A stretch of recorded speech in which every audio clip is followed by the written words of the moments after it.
Père, et du Fils, et du Saint-Esprit. Amen. Je vous propose, Bénédicte et Antoine, c'est ça, hein, oui, de vivre sous le regard de Marie, je dirais même plus, du couple, du foyer Marie et Joseph, notre rencontre. Réjouis-toi, comblé de grâce, le Seigneur est avec toi. Tu es bénie entre les femmes, et Yeshua, Dieu qui sauve, le fruit de ton sein, est le béni. Sainte Marie, Mère de Dieu, priez pour nous, pauvres pécheurs, maintenant et à l'heure de notre mort. Amen. Alors, bienvenue, je vous appelle par vos prénoms, oui. Hein, Bénédicte et Antoine, pour cette première rencontre en vue des fiançailles. Et donc, moi, je me présente, je suis le Père Jean-Louis Barré. J'essaye de faire des performances artistiques improvisées sur Internet en ayant un ancrage d'artiste, normalement, mais ce n'est pas toujours le cas, une question de société et une question d'ordre théologique, d'ordre spirituel. Et là, puisque vous m'avez sollicité pour m'entretenir avec vous sur la question des fiançailles, je suis prêt à répondre à vos demandes concernant d'abord cette bénédiction des fiançailles, la signification des fiançailles, et puis du mariage chrétien, évidemment. Pourquoi voulez-vous fiancer? Alors ça a été une question compliquée qu'on s'est posée à plusieurs reprises. En fait, pourquoi se fiancer? Est-ce qu'on avait besoin de se fiancer? Et qu'est-ce qu'étaient les fiançailles en fait pour nous? Voilà. Oui. Parce qu'en fait, c'était plutôt une question qui a été abordée par Bénédicte en premier. Oui. Parce que je pense que c'est plus courant dans ta famille que la mienne.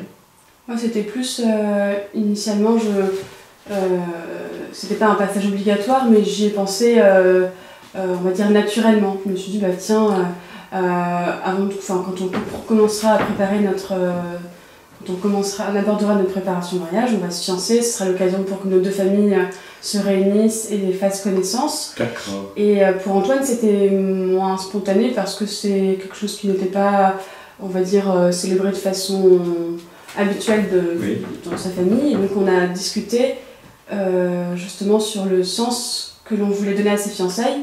On ne voulait pas justement que ça soit fait par tradition, mais que pour nous, ça ait réellement un sens qu'on fasse vivre ces fiançailles de notre façon.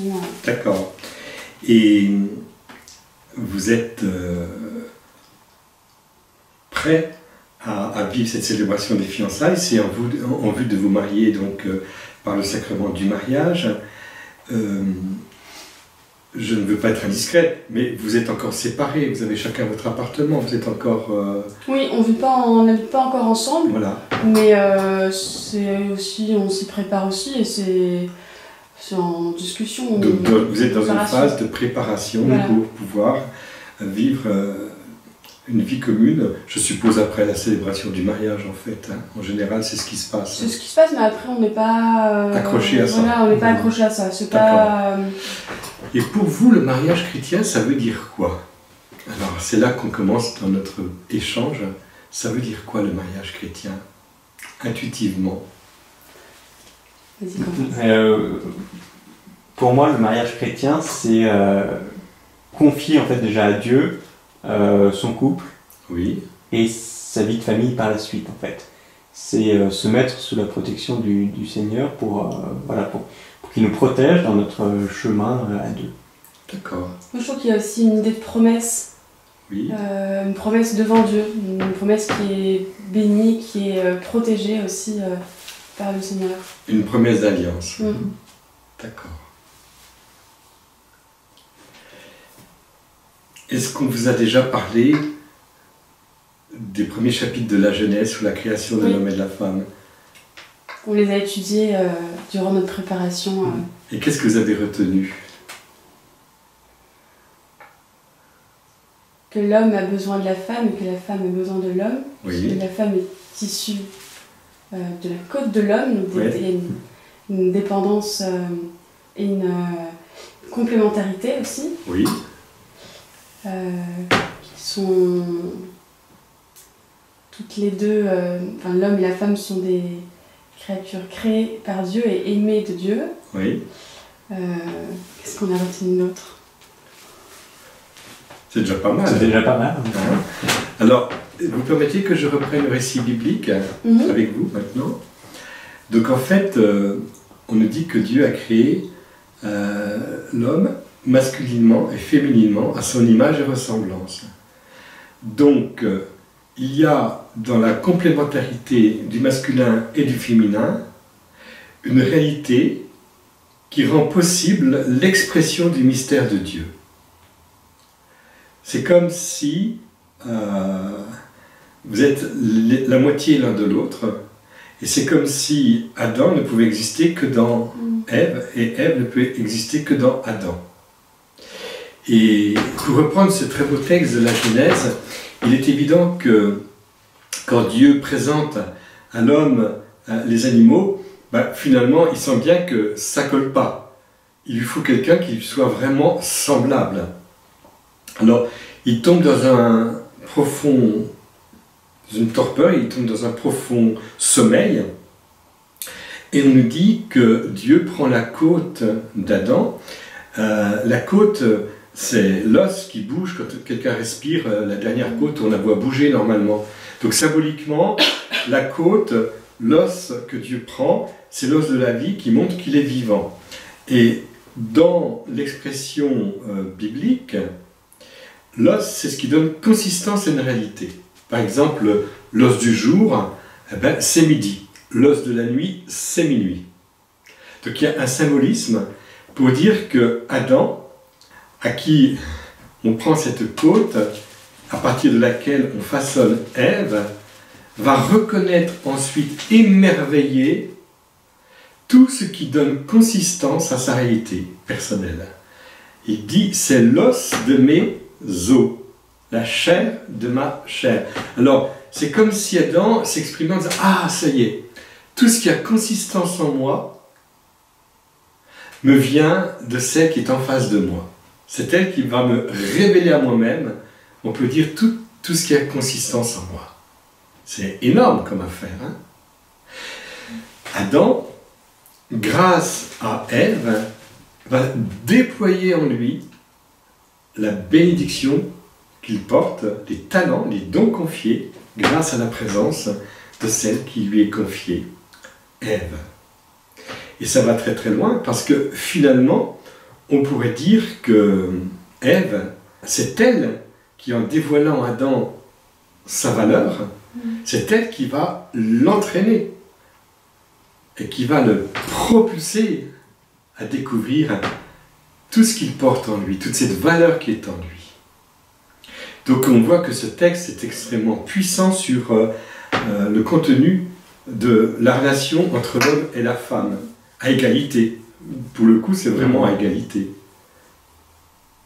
Et Ève, c'est la vivante, c'est un mystère d'intériorité. Le pape Saint Jean-Paul II, lors de sa rencontre à Lourdes, je crois le 15 août 1983, disait aux femmes, soyez les sentinelles de l'invisible. Cette parole très forte de Saint Jean-Paul II, on peut dire qu'elle a déjà son enracinement dans la création de Ève, qui finalement, par son mystère d'intériorité, va révéler à l'autre qu'il est aussi dans un mystère d'intériorité à développer en lui pour pouvoir tenir la route dans la relation avec elle. Donc c'est quelque chose d'énorme, quoi. Hein. C'est assez impressionnant la richesse de cette expression.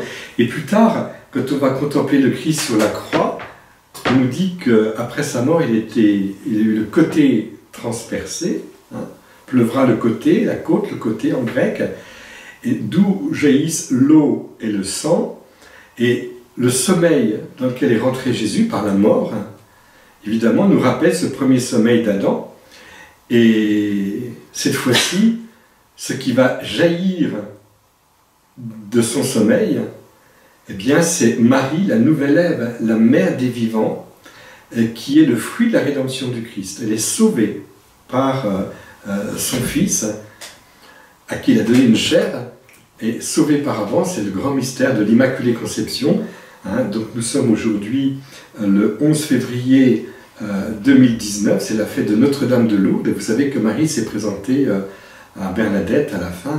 Que soy Immaculata Conception, je suis l'Immaculée Conception. Et on a pu affirmer que Marie est conçue immaculée, c'était en 1854, merci Pie IX. Pourquoi? Parce qu'on a résolu un gros problème théologique en se disant mais comment elle peut être sauvée par son fils et en même temps le précéder dans son histoire en fait, hein, dans l'histoire de Jésus.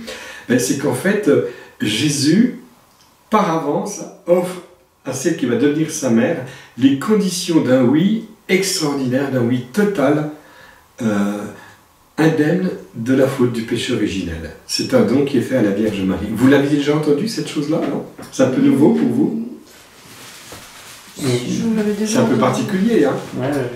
Alors, ce qui est intéressant dans notre préparation, c'est que finalement, le nouvel Adam, Saint Paul en parle, c'est le Christ, nouvel Adam, la nouvelle Ève, c'est la Vierge Marie, c'est un couple, une nouvelle donne pour l'humanité, après la chute d'Adam et Ève, qui ont désobéi, qui ont mangé du fruit de l'arbre, et c'est symbolique, évidemment, tout ce passage-là, et qui finalement offre à Dieu une décision de se laisser aimer par lui, de lui faire confiance, et finalement d'entrer dans la vue divine, éternelle de Dieu pour leur union. D'ailleurs, on pourrait dire, tu ne mangeras pas du fruit de l'arbre, mais de cet arbre-là, mais pourquoi, Seigneur? Il aurait fallu que Adam pose la question à Dieu, pourquoi ne pas manger ce fruit? Et à ce moment-là, Dieu aurait pu répondre, pour que tu me l'offres. Et c'est le moment précis, justement, où dans l'offrande de ce fruit qui est à consommer, nécessairement, eh bien, Dieu, en temps voulu, lui dit, maintenant, tu vas pouvoir le consommer.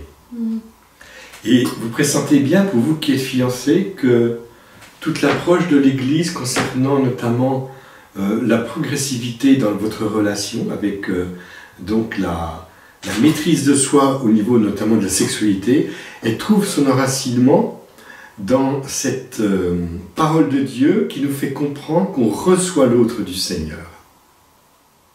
Et quand on le reçoit dans l'intimité la plus grande, qui est la relation sexuelle, ben, nécessairement, c'est extraordinaire, quoi. Hein.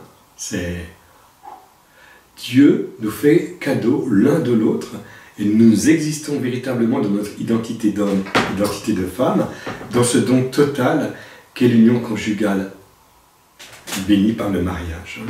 Je ne sais pas si vous sentez la force de cette... Et quelle est la différence finalement entre des chrétiens et des non-croyants? On pourrait dire que des chrétiens, ben, quelqu'un qui est dans la foi, il reçoit l'autre du Seigneur, de son Dieu, et l'autre sauvé par son Dieu. Hein, donc, Bénédicte reçoit Antoine comme un don du Seigneur, voulu de toute éternité pour elle, et vice-versa, Antoine reçoit Bénédicte comme un don du Seigneur, voulu de toute éternité, pour ne faire qu'une seule chair, c'est-à-dire un don total réciproque. Vous existez finalement, quand on voit l'un ou l'autre, on voit la moitié de l'un et de l'autre. Là, j'ai la chance de vous voir tous les deux, là. Hein, vous êtes bien ensemble. Mais quand on vous voit dans la vie quotidienne, ben c'est évident qu'on ne voit qu'une partie de Bénédicte ou une partie d'Antoine dans son lieu de travail, etc. Parce que vous êtes reliés, et vous êtes reliés en profondeur. Hein, quand vous êtes, je suppose, rendu compte que ça y est, ça faisait tilt, eh bien, la vie n'était plus comme avant. Hein, ça, voilà, la couleur de la vie a éclaté de tout son éclat parce que eh bien, le secret est révélé de l'amour l'un pour l'autre. Je vois sourire, là, je vois que ça vous plaît bien hein, qu'on aborde cette question-là. Hein. Voilà. Donc en fait, la première chose à dire, c'est que le couple que vous formez, appelé à être une unité sponsale, d'épousailles, eh bien, est sauvé par le sang de Jésus sur la croix, et que vivre sous le regard de Dieu votre union, c'est accepter d'être sauvé par Jésus, qui a repris en main la situation où Adam et Ève vont être déstructurés dans la rupture d'alliance avec Dieu en s'accusant mutuellement. tu fais là? Oh, c'est la femme que tu m'as donnée. Bon, on ne va pas revenir sur l'affaire du péché originel, mais ce qui est important, c'est de savoir que quand on s'engage dans la voie du mariage chrétien, on s'engage vers un épanouissement de notre relation à Dieu qu'on reçoit de lui. Ça, c'est extraordinaire. Ça vous éclaire ce que je vous dis là? Ça vous parle? Hein? Ce qui fait que quand vous allez recevoir de Dieu la totalité de l'autre à travers une relation intime, totale, complète, eh bien votre lit peut être considéré comme un autel et votre amour, votre relation comme une véritable célébration liturgique où vous vous donnez mutuellement l'un à l'autre comme le Christ s'est donné à l'Église. Donc vous accueillez mutuellement comme deux ciboires qui offrent leur contenu, quoi. Ce qui fait que l'amour humain est élevé vraiment à la dignité du sacrement.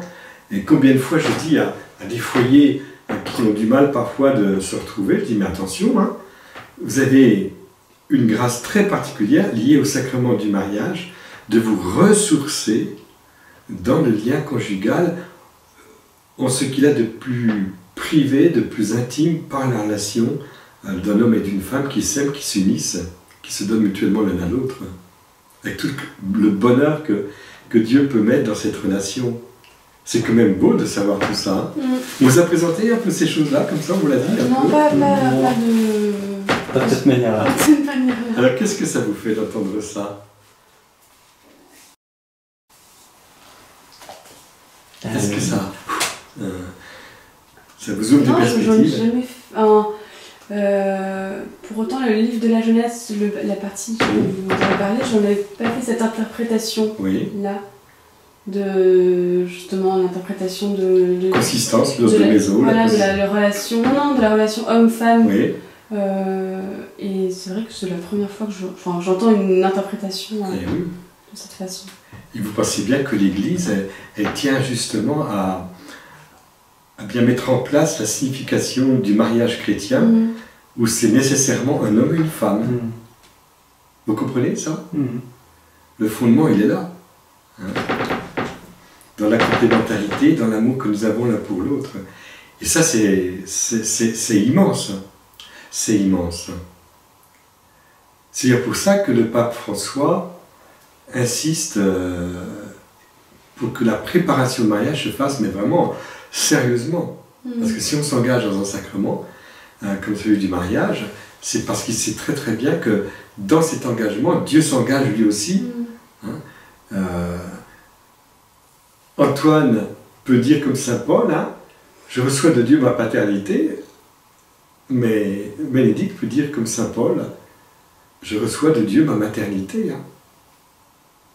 C'est immense, cet enfant qui viendra peut-être, si c'est possible, ou ces enfants, ils vous sont confiés d'en haut. C'est chouette. Est-ce que vous avez des questions à me poser éventuellement face à cette première approche ou pas?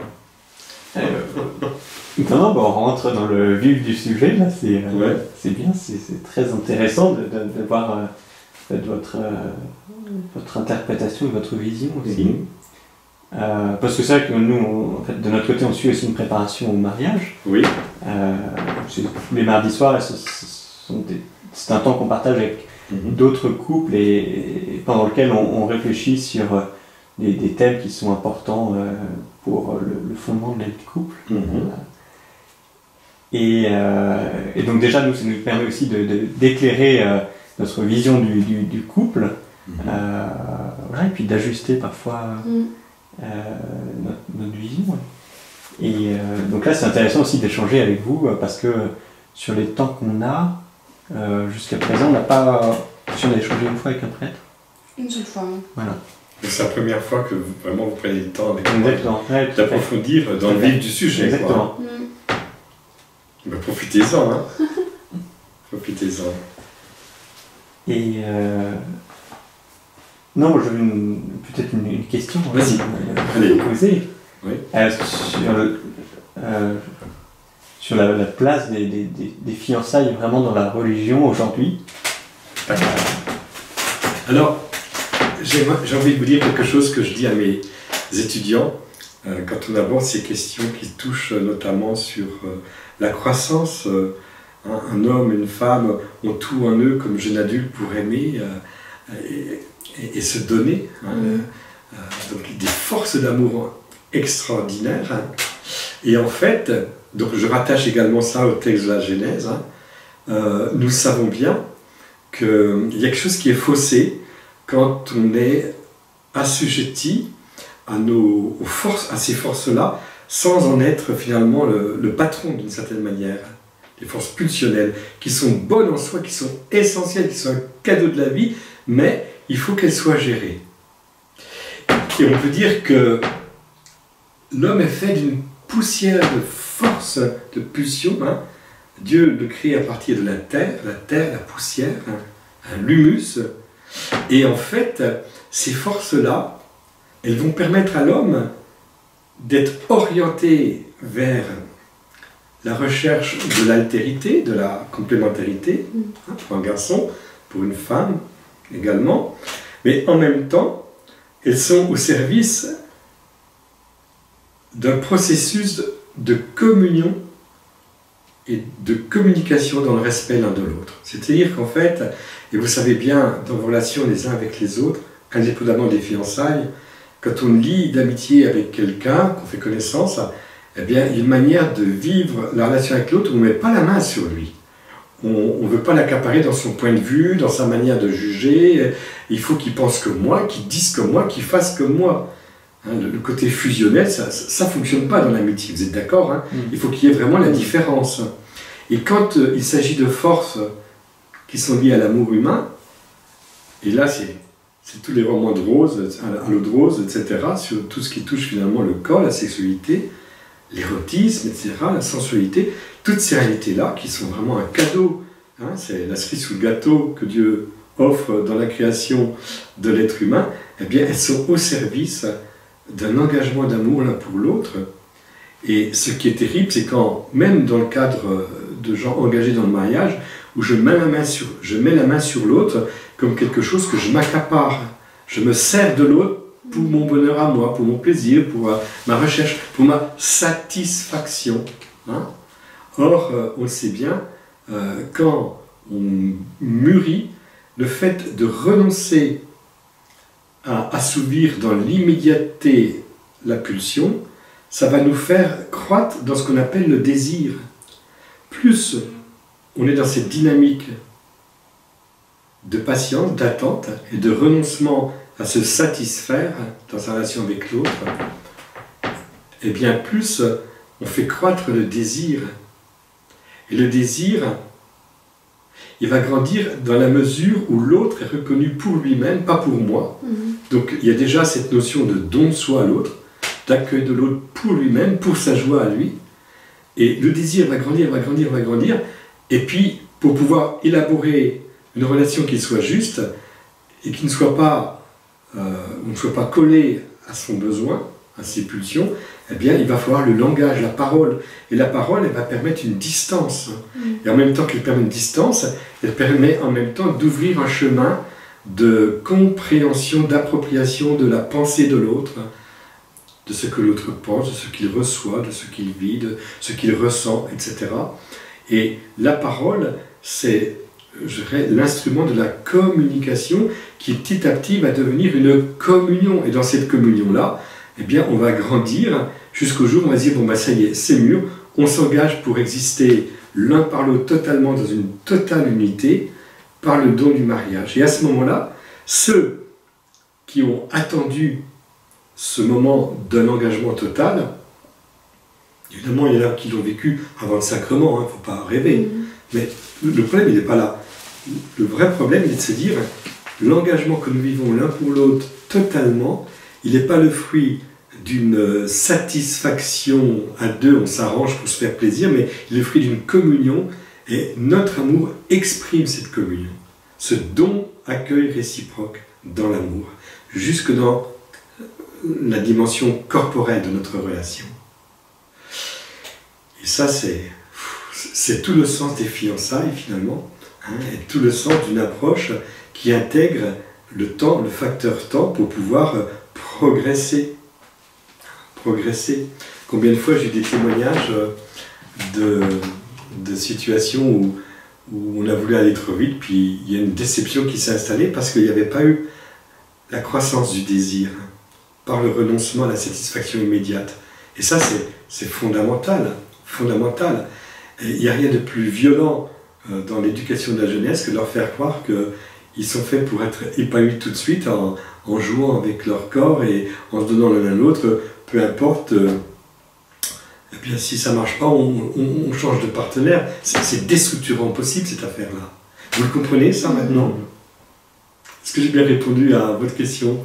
Oui, c'est intéressant parce que je trouve qu'on se retrouve un petit peu dans ce que vous dites parce que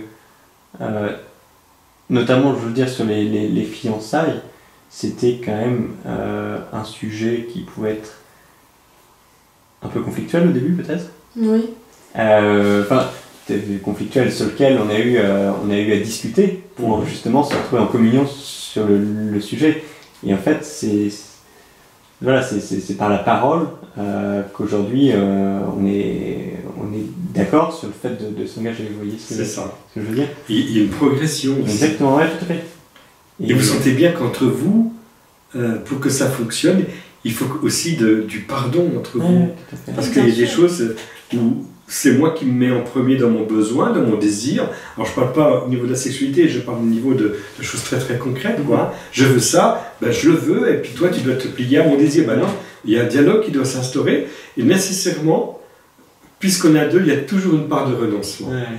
C'est le renoncement qui petit à petit va faire vivre la relation à un niveau beaucoup plus profond que de vouloir entrer dans des complicités où... Allez, cette fois-ci c'est toi qui as raison, cette fois-ci c'est moi. Vous saisissez, il y a vraiment la recherche. Mais ça va loin cette affaire-là. Hein.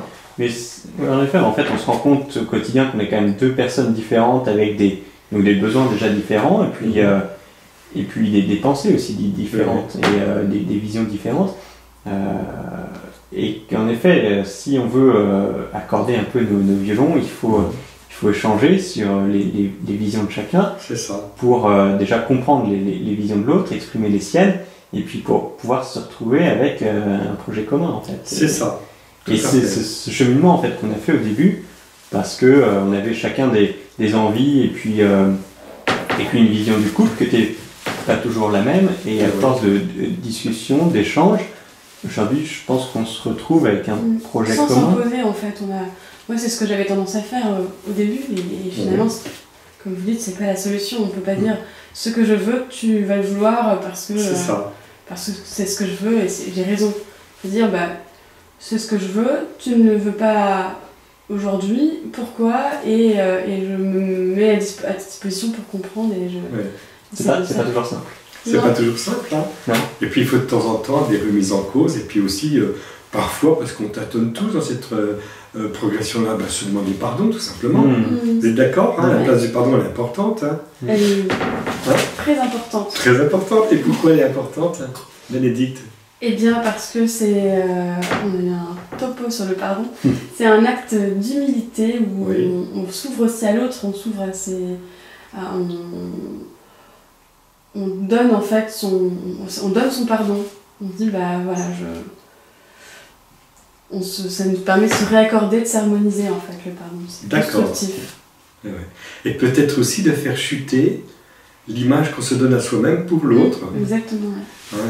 Il y avait un prêtre de ma région, de Besançon, qui a beaucoup approfondi cette question-là. Il est décédé. Il s'appelle le père Denis Sonnet.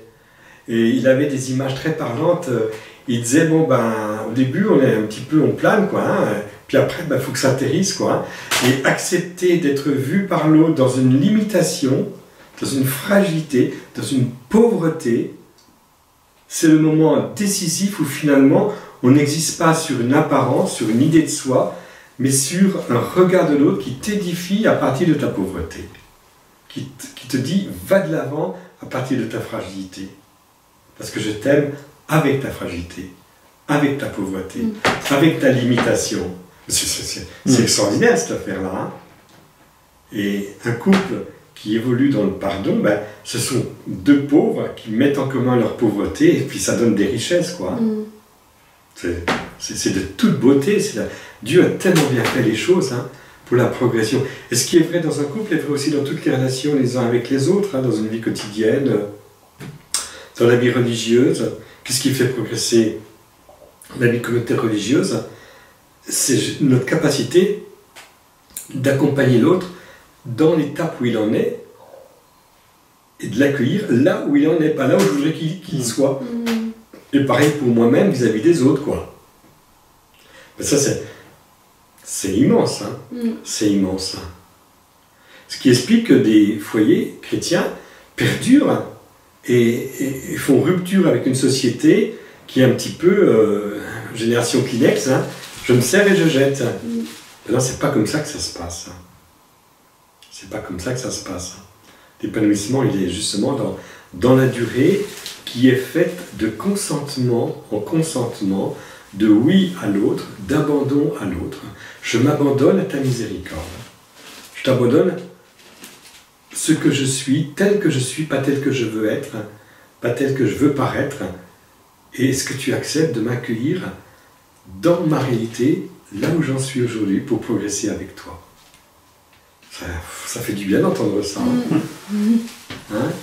La guerre est finie, on n'a plus à défendre du territoire. Hein?